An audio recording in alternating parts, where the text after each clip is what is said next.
Friends, நான் தான் அர்ஜுன்.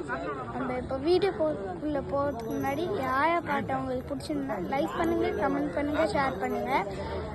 அதுக்கப்புறம் அந்த சப்ஸ்கிரைப் பட்டனை ப்ரெஸ் பண்ணிட்டு அந்த ஆல் பட்டன் சேனல் நாங்கள் போடுற ஒரு வீடியோஸும் உங்களுக்கு ரெக்கக்னைஸ் ஆகும். அதே மாதிரி அந்த பெல் பட்டனையும் கிளிக் பண்ணுங்கள். வாங்க நம்ம வீடியோக்குள்ளே போகலாம். உன்னை நான் சந்தித்தேன், நீயா